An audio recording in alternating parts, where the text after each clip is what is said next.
Nani hiki kizazi hakijui? Hakijui yule Mungu aliyewakomboa wala kazi zake alizozifanya. Hiki kizazi kwa hakika kinaweza uliza ushauri. Halo. Tunaweza uliza hiki kizazi ushauri? Kwa hivyo wakati Biblia inatuambia tusimame katika njia kuu, tuulize mapito ya zamani, inafaa tuulize kizazi kipi?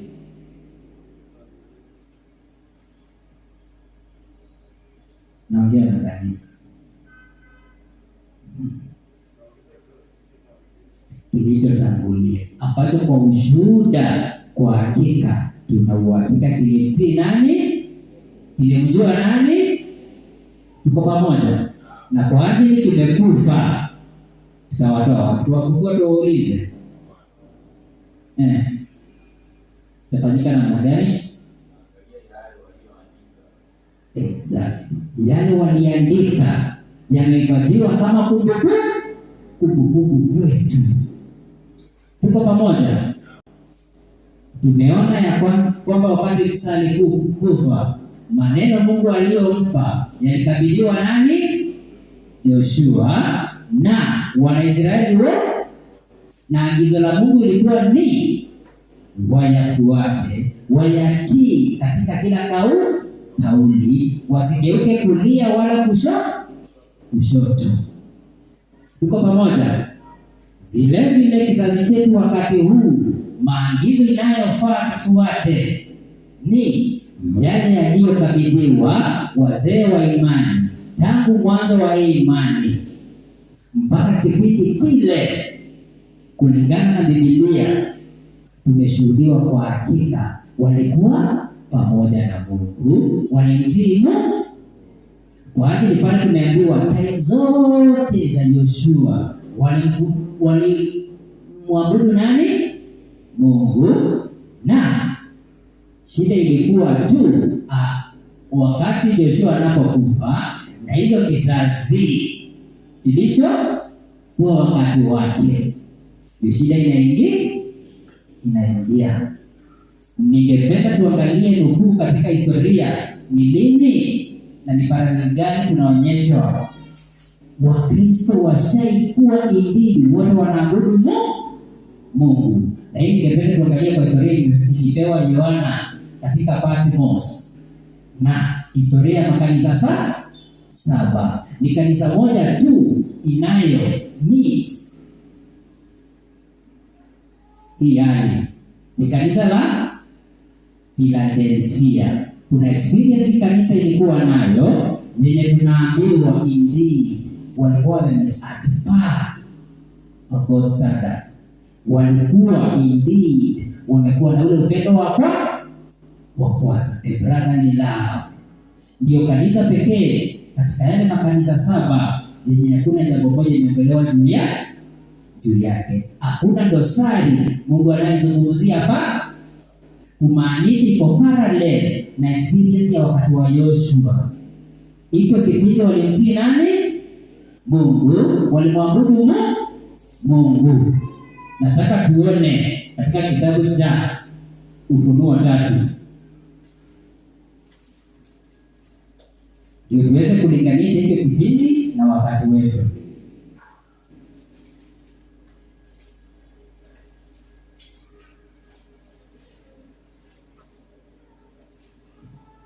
Tatu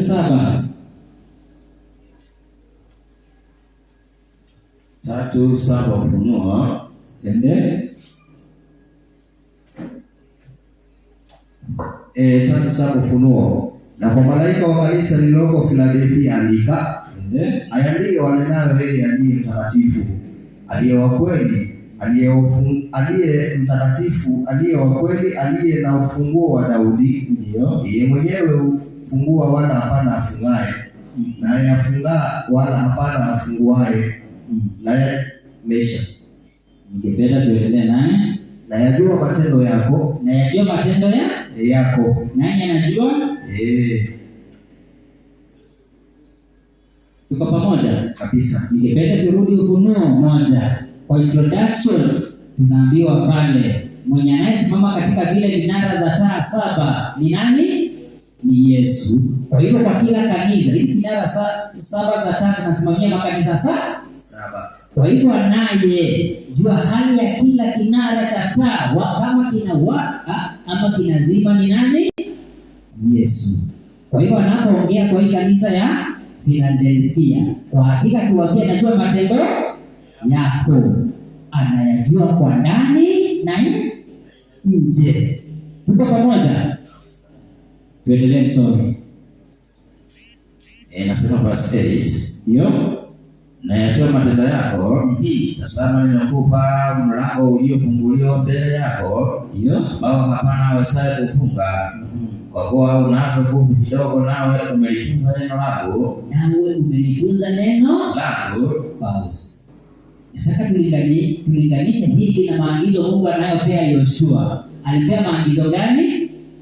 Utii neno langu.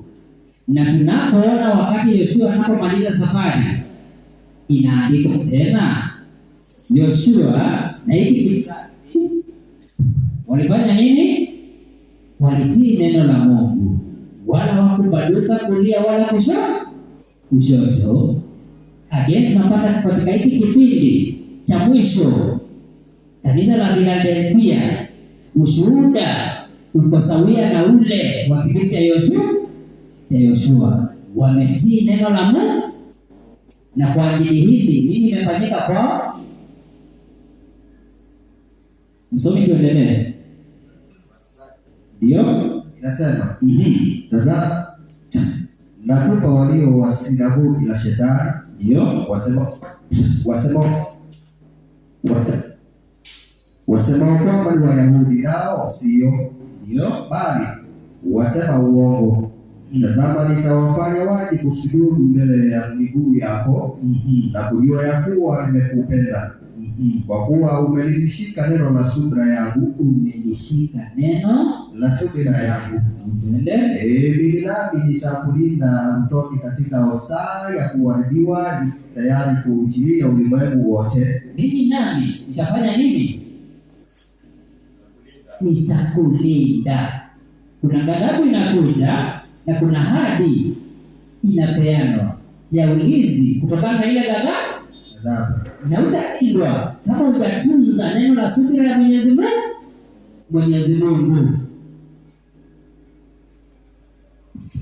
Nadhani si wote tunaafikiana, hii hadi imeahidiwa kwa wale wote watakao shikilia imani mpaka mwisho. Si wale tutashika kipindi kidogo tena tunaachilia. Kwa hakika Mwenyezi Mungu anakusudi kwa kanisa lake hiki kipindi cha mwisho. Wakati Mungu anakusudi kwa kanisa lake, Shetani ana jitihada kama itawezekana kutotosha walio wa kanisa la Mungu. Ndio maana tumeanza na kuonya kwanza katika nukuu tulilosoma katika wale Eseli. Kwa hakika tuweze kutafakari, tuweze kuingia kwa tasawira majira tunaishi, tuweze kuapply ushuhuda kwa wakati ufaao, tutafsiri ipasavyo. Hiyo ndio tu Shetani anaweza kumislead nayo, kwa njia zingine hawezi. Kadiri tuko kwa njia za Mungu, ana nguvu kwe. Tunapotoka nje, nini inafanyika? Ile ulinzi Mungu ametuahidi. Tumepewa historia ya Wanaisraeli. Wakati walikuwa kwa njia za Mungu walinawili, walipoacha njia za Mungu waliangamia. Ningependa tuwe makini tunapofuata hili, tuweze kujua kwa hakika ni nini hasa inatuhifadhi chetu, tukizingatia ile ya zamani, ndio tusiweze kurudia makosa ya zamani iliyofanya Wanaisraeli kuangamia. So ningependa turudi pale mwalimu katika kitabu cha Uamuzi. Kuna mambo kadha wa kadha Mungu alikuwa ameonya Wanaisraeli kutofanya. Uamuzi 2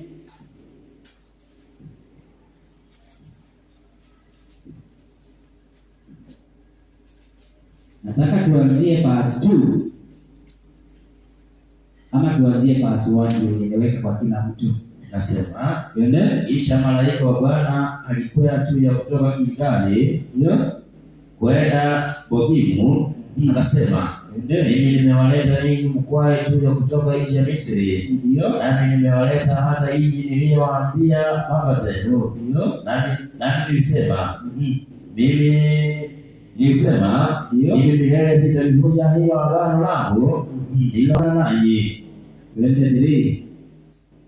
Tatu inasema hivi, basi kwa ajili ya hayo mimi nilisema zaidi, mimi sitawafukuza watoke mbele zenu, lakini watakuwa kama miiba mavuni mwenu, na miungu yao itakuwa ni tanzi kwenu. Ikawa hapo huyo malaika wa Bwana aliponena maneno haya, hakuwaambia wana wa Israeli wote, ndipo hao watu wakainua sauti zao na kulia, nao wakaliita jina la mahali pale Bokimu, nao wakamchinjia Bwana sadaka huko.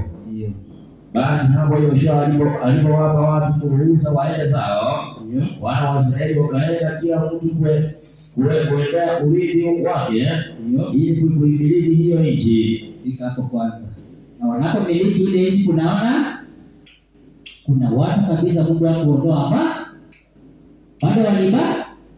Kwa hivyo kumaanisha walikuwa majirani zao, ibada zao kuna kitu imefanyiwa bado wako na, lakini Mwenyezi Mungu kupitia malaika wake itakuwa kuimba kwe. Kwa hivyo ina maana inafaa wajitenge na miungu zao. Tuko pamoja? Hebu tuende hiyo fungu inafuata.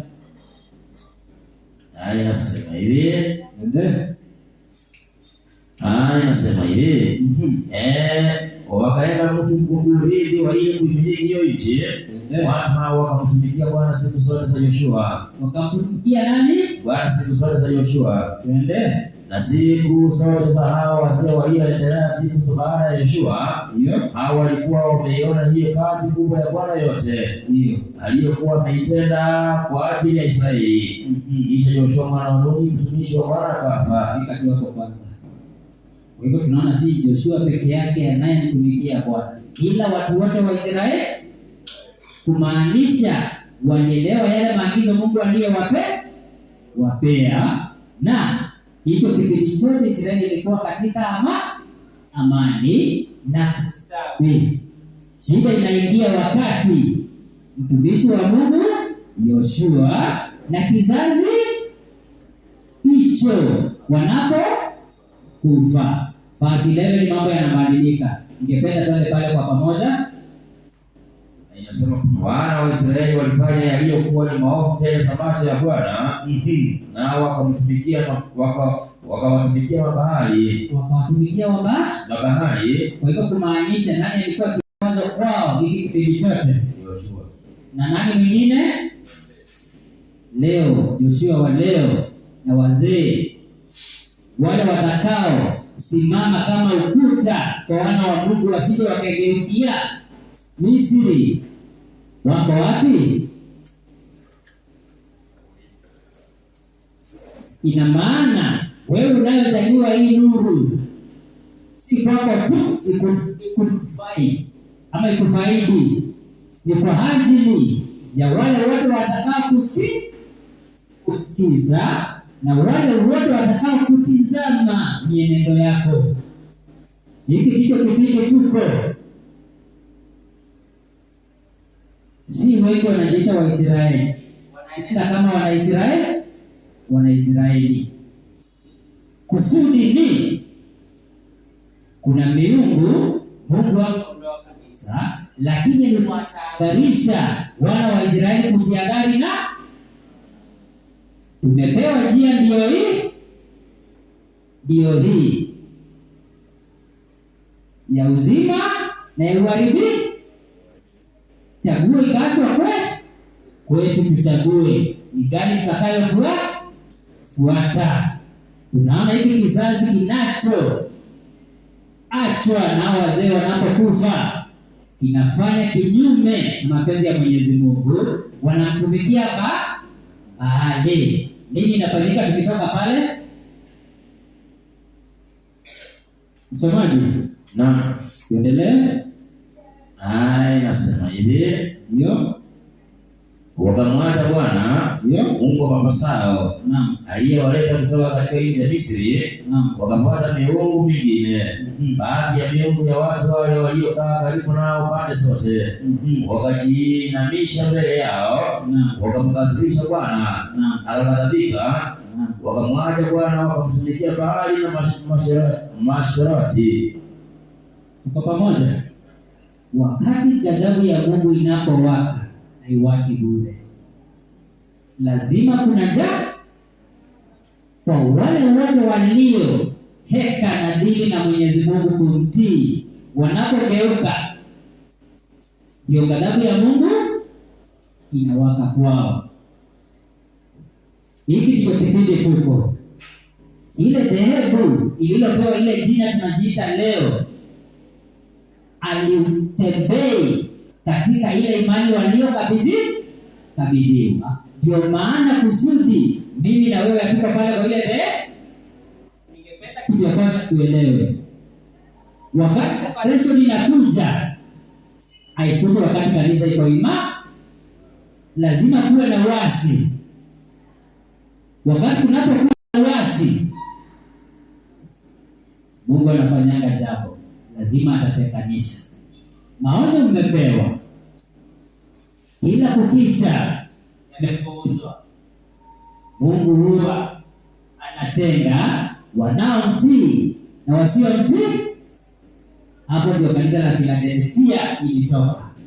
Naona ni wachache wale walikuwa katika kanisa la Sardis. Wakati inaporudi nyuma, hawalibaki wakitunza neno la shukrani la Mwenyezi Mungu. Ndio Mungu akawatenga. Ndio mlango uliwekwa wazi, na huu mlango tuliona ni wa mahali patakatifu zaidi, yosaidia zaidi. Walimu wamefundisha nikarudiwa, ni the go to the most holy place. Hao ndio walinufaika na nuru ya upatanisho wa Yesu kwenye mahali patakatifu zaidi. Sababu moja, wale wengine wanapoasi hawamesimama imara. Ningependa kwa pamoja tuangalie kati ya miungu hiki kizazi cha saa hii inaabudu. Saa hii si Baali, wajua kama kipindi kile. Miungu ni mingi saa hizi.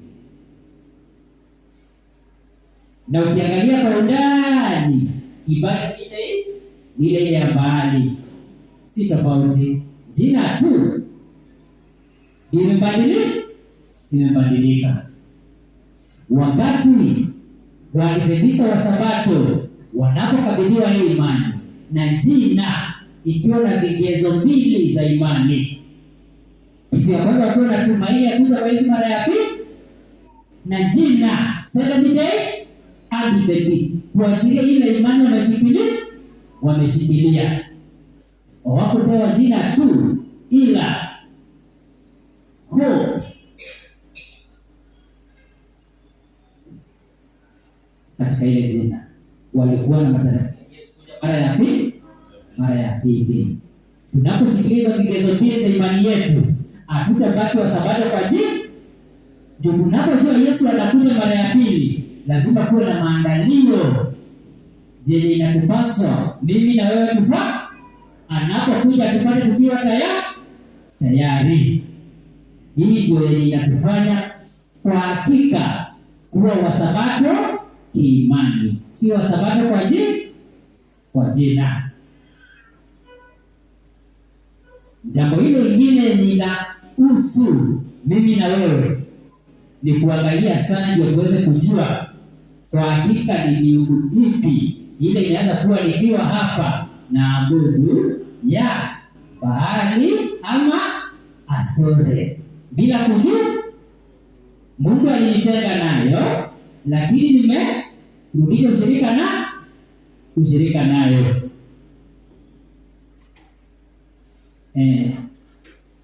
Hii Nadhani walimu ndio wanaweza kusaidia hapa.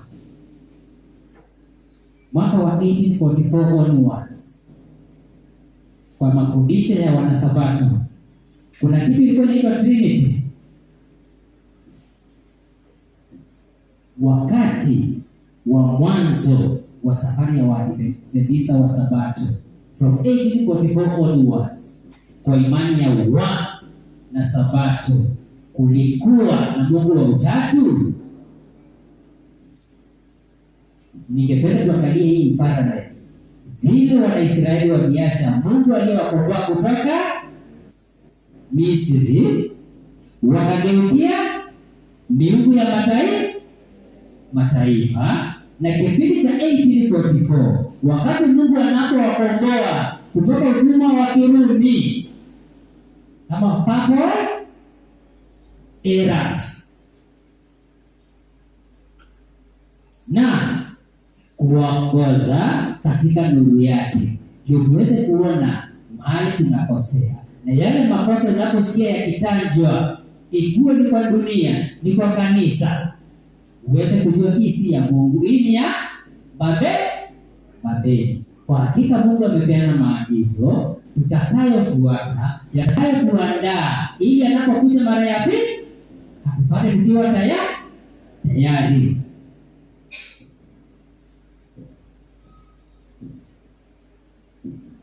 Na tukiangalia katika Biblia kwa kitabu cha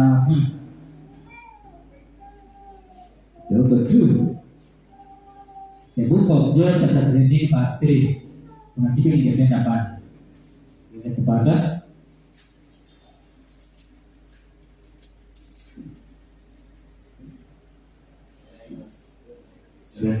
Naam.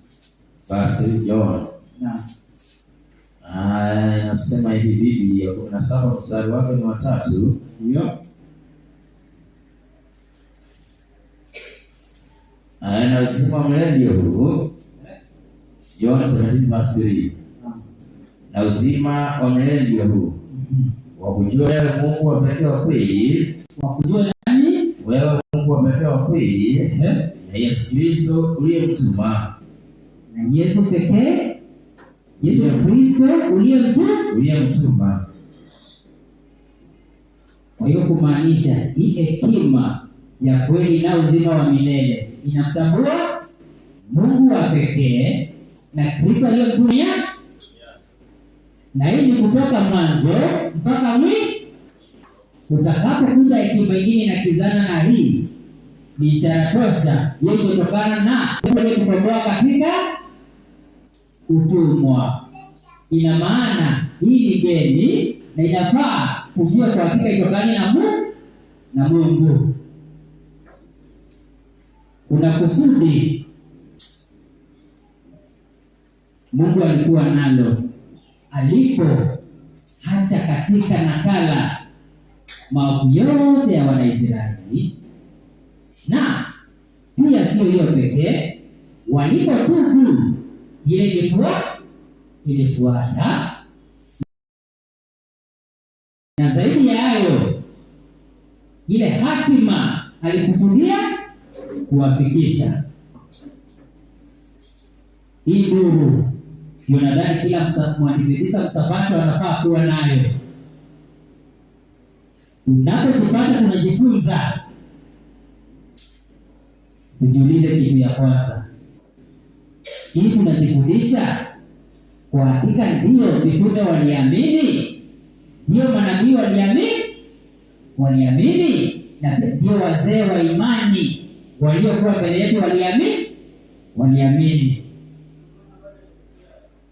Hiyo hekima, nakumbuka sabato iliyopita tulisoma tuko katika kitabu hili standard page 409 410, kuhusu hii hekima ndio inayotuwezesha ili kuwa wana wa Mungu. Ukiwa na ingine tofauti tutajiita tu, lakini tutakuwa tumeizana, na ile inatufanya tuwe wana wa Mungu. Ningependa kwa pamoja tuweze kuangalia katika kitabu cha Yoshua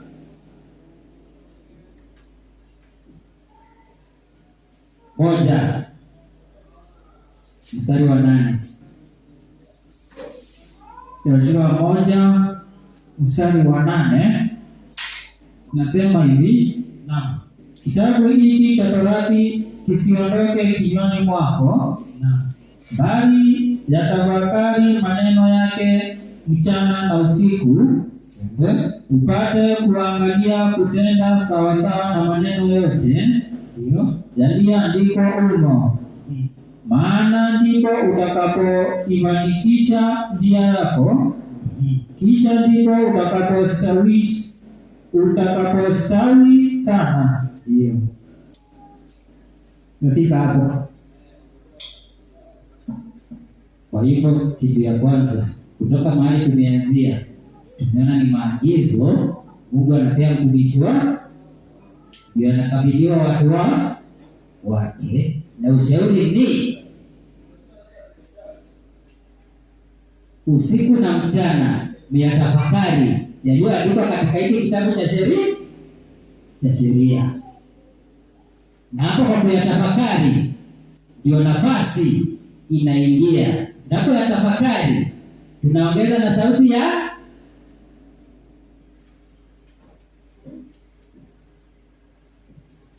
ndio tunapo yatafakari ya Mungu yaliyotoka kwa kinywa cha Mungu na kuyatii na kuyafanya, kwa hakika hatuna nafasi ya kuasi. Lakini tunapotafakari, tunatafakari pia na ya dunia, tutaasi tukisema bado tunatii.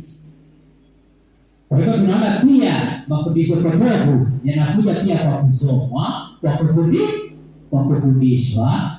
Kauli kuu yetu leo ni kujua ni nini tunasoma, nini tutafundisha, na tunapotaka ushauri ni watu tutaupata. Maagizo tumeona ni moja. Wakati mjumbe anapokufa, haki na ujumbe unabaki. Tuko pamoja? Kwa hivyo ujumbe aliokuwa nao ungali hai, unafaa uzingatiwe. Wale ujumbe wanapolala, ina maana ndio ujumbe utakuwa umekabidhi kwa kile kisasi kiko nyuma yao. Nina jukumu mimi na wewe, kile kisasi inakuja nyuma yetu, kikija tupate hii nuru. Lakini napopotelea kwa kisasi changu na wewe, tutarudisha kile kisasi kwa nyuma yetu nini? Hapo ndipo tunapata sasa changamoto iko, hatuwezi trace our footsteps mpaka mahali tulipoachia mpaka tuwe na maandiko ya wale waliokuwa wanafuata njia ya haki, tuweze kuthibitika kwayo, tuweze kuyazingatia na kuyafundisha na kuyafuata. Tukiangalia enzi yetu saa hizi ni kama miaka 100 imepita tangu mjumbe wa Mungu kuwaga, na kile kizazi kilichokuwa wakati wake kuwaga, na vitabu ziko za unabii na zimeandikwa vile Mungu aliagiza kuyafanya ya maneno, to rewrite their writings, to make sure ziko in possession ya watu wa Mungu. Ziko sahihi, zimeandikwa, waliandika, lakini ukizingatia kwa kanuni, miaka inakizana. Kama waliandika kweli, inafaa itilafiane na ile waliamini. Pana tunaposoma vitabu, kama vile unapokula chakula cha kimwili, kabla ukipike unaangalia shelf life ile chakula, kwa hakika ime expire. Huwezi nunua mkate kwa duka ukaekelea kwa meza kabla kwa expire date. Pale kwa shelf inaweza pata imepita wakati unapokula, kama ime expire Mwalimu wake alitufundisha kitu ya kwanza, chanzo kikuu cha fungal infection ni kula chakula kimepita wakati wake. Je, kwa masuala ya imani hii ina apply aje? Unapopokea ujumbe na tumaini ya kuwa ni ujumbe wa kweli na ilayo si wa kweli, na mimi kile si kweli, utadhibitika kiimani? Hapana. Kuna vitabu zimeandikwa pale. Ukiangalia nukuu iliandikwa na Ellen White. Ukiangalia mwaka iliandikwa ni 2004. Inakuonyesha nini? Kuna kizazi kilichokuwa huo mwaka kitabu iliandikwa. Na kwa ajili tunaishi wakati wa kizazi kisichotii Mwenyezi Mungu, chenye kiasi akijui vile Mungu aliongoza watu wake na mahali aliwafikia. Tunafaa pia tuangalie kama hiki kitabu kwa hakika kinaambatana na ile kizazi chenye ushuhuda na Biblia kuulia kilisimama katika ukweli. Hiyo jambo kuu inafaa kuzingatia kama wanamategemeo. Kuna anja tuweze kufahamisha wale new converts in the faith ni nini inafaa waite roho ya unabii na ni nini wanafaa kusema kwa umakini zaidi, ndio waweza kubainisha kwamba je, hii kwa hakika ina pumzi ya Mungu ama ni maneno ya mwanadamu. Kwa ajili mtoto anapozaliwa chakula yake ni maziwa. Kulikuwa na kusudi na kuna spiritual lesson kupitia nabii Yesaya. Mungu alikuwa na kusudi naye wakati alikuwa na diet ya mwanawe Yesu Kristo, mtangulizi wake Yohana. Kulikuwa na sababu. Ningependa tuone pale katika kitabu cha Yesaya 7:14.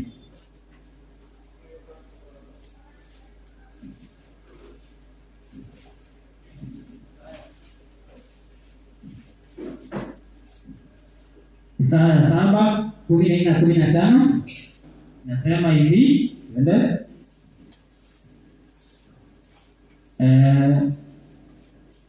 7:14 inasema hivi, kwa hiyo Bwana mwenyewe atawapa ishara.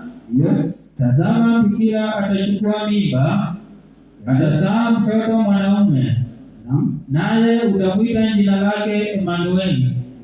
Siagi na asali atakula, wakati ajuapo kuyakataa mabaya na kuyachagua mema. Wakati ajuapo kuyakataa mabaya na kuchagua mema. Unapoanza na neno safi ya Mwenyezi Mungu, inapokuja utaanza kudetect na kuikataa. Ndio maana tunapojifunza katika neno safi la Mungu isiyoongezwa tamaduni na hekaya za wazee, era inapokuja hii tutajua ni era. Lakini tunapojifunza kwa hizi vitabu zimechanganya ukweli na uongo, era inapokuja hatutajua hii ni era, na tutabaki kujidanganya tuko kwa ukweli, ila tuliacha njia. Hizi vipindi ni muhimu, nitanukuu tu kwa manufaa ya kujikumbusha. Mwalimu aliyetufundisha historia ya King of the North, King of the South, kuna vipengele 5 alitupa za kujua unabii wa Biblia. Hizi vipengele 5, namna ya kutafsiri unabii, namna ya kujua unabii ni wa wakati, na pia kauli ya kuchunguza kila andiko, ndio tuweze kubaini ile kweli na isiyo kweli. Shetani leo anajiita mwana wa Mungu kama vile alikuwa kabla atuko dunia, lakini anayotenda sasa hivi kinyume na ile aliyokuwa anatenda wakati alikuwa mwana wa Mungu. Wakati alipoasi ni jina tu, lakini ila tendo analotenda ni kupigana na sheria ya Mungu. Kwa hivyo ndugu wenzangu, na waombeni hivi, kama vile uko makini kwa chakula cha kimwili, tuwe makini katika chakula cha kiroho. Tuangalie uhalali. Kiswahili inanipotea. Kuna authenticity, ndio uhalali na usahihi wa kila neno. Ndio unapoiamini umedhibitika, umeamini kweli. Kwa sababu ya muda ningependa tukomee pale, unless kuna mtu ana mchango wa maswali dakika kama moja ama mbili.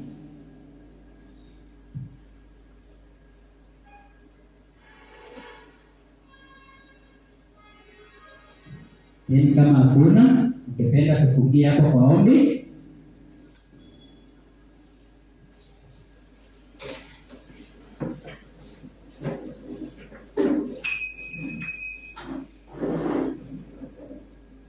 Tuombe.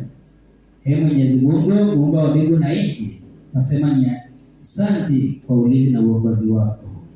Ni mengi Mwenyezi Mungu, kila wakati nafungulia katika neno lako. Ni mengi Mwenyezi Mungu, juu ya uchache wa uelewa wetu tumeacha na tunajua kana kwamba tumeacha njia. Ee Mwenyezi Mungu, imekuwa kusudi lako kabla uje mara ya pili tuweze kuimarika katika ile kweli. Tuomba katika kila hali uweze kutujalia neema yako, tuweze kuelewa ukweli wako kihalali na kuishi na kuzingatia maagizo yako. Tukabidhi vipindi vilivyo mbele yetu mikononi mwako, ukawajalia waalimu, uwape neno litokalo kwako, nasi ukaweze kutujalia mioyo ya usikivu na unyenyekevu na kutuweka katika hali ya kutosinzia, ili ule mwovu shetani asije akapanda magugu tunapo nufaika kwa neno litokalo kwa kinywa chako. Tunaomba katika hayo tukiamini katika jina la mwanao Yesu Kristo. Amina.